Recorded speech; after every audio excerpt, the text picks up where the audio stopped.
I'm here for Top 5 Tuesday, and today's theme is going to be my top 5 favourite male protagonists. And with this theme, I've also added some protagonists that are in multiple POV stories, but I still feel like they are semi more the main characters. But like, I mean, there's always a lot of main characters, but these are male characters that have their own voices in books, and they're protagonists, and I just love them, and I want to talk about them. Number 5 on my list is Marco from The Night Circus by Erin Morgenstern. He has dual perspective with Celia. We get to see both of their like inner demons and emotions, but it really emphasizes the story to have both of them. I do love Celia, and she is my favorite out of the two, but Marco is still a great character, and I do like the way that his magic is a lot more on the sciencey side while hers is a lot more on the illusions. And her magic was very easy to come by, and he had to train so much to be able to get any sense of magic. But I love Marco, and I love learning about his character, and he's so complex and interesting, and the way that he does so many things and how much of the circus he's actually a part of is astounding to me,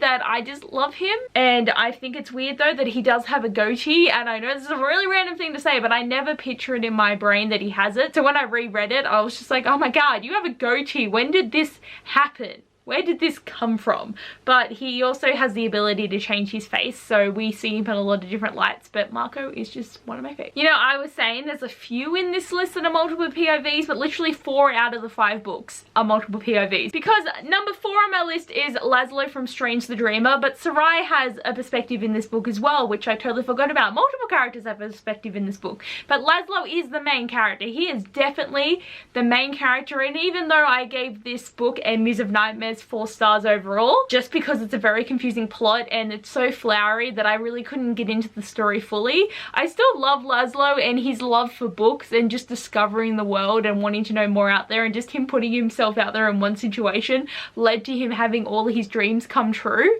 It's just beautiful, and I think he is so innocent, so pure of heart, and he's a character that everyone needs to know about, and he definitely has one of the most beautiful books out in the world. So he's very lucky Lazlo. He's a character I really related to though, and he's not the strongest person out there, but I just loved him. Number 3 on my list is Ren from A Curse So Dark and Lonely by Bridget Cremier. He is the new favorite to me, and it's funny because so many people think that he is just rude and selfish and overbearing, but I don't feel that. I do not. I think he is a beautiful person, and yes, he is the Beast, and this is a Beauty and the Beast story, so we do have to deal with a bit of him being selfish and a bit stupid and a bit childish, but it's been like 500 years since he's been cursed, and he's just gotten into this really heavy depression about everything, and he doesn't think that there's any way that this curse is going to break. But when he meets Harper, he really starts to open up, and I love how soon he connects to her, and it doesn't feel like insta love to me. I love in the book that Harper picks up straight away that it's like, yeah, I'm not gonna fall in love with you, dude. You really need to think of a different option here.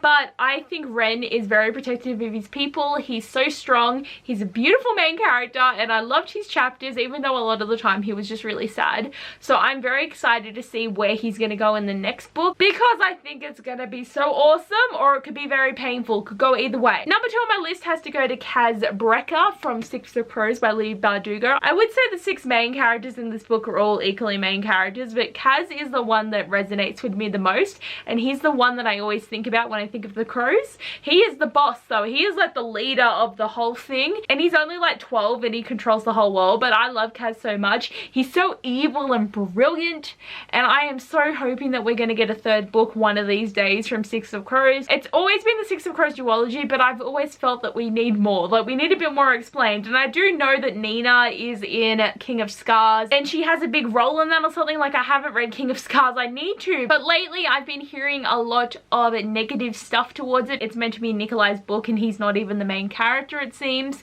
So I'm very confused about what is going on. I don't want to know what's going on, but I will need to read that book at some point. But just the negativity has been really making me not want to right now.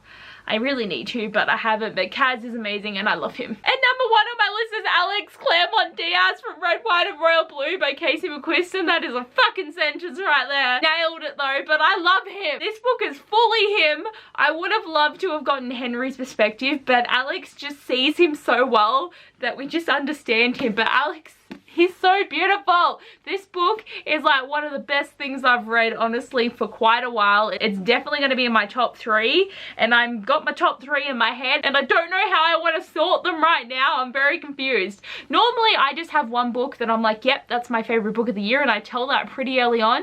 It's happened for the past 4 years, but this year there is 3 books that have done that to me, and I don't know how to feel. So depending on like what my emotion is for that day, when I've filmed videos talking about my favorite books, every single one of them has been at the top of my list. So I don't know how I'm going to deal at the end of the year, or I might read more books that I really enjoy. But Alex is just a beautiful character. I love him so much, and I wish we had 14 million books about him, and I'm just so glad I own this physical copy so that I have the ability to read this all the time and be able to just see my babes, because Henry and Alex are beautiful. Like, Henry's like on this list technically, but Alex is the narrator, the main character.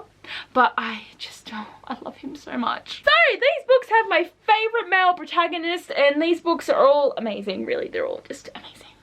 I love books so much. But anyway, guys, thanks for watching this video. I hope you enjoyed, and I'll see you guys next time. Bye.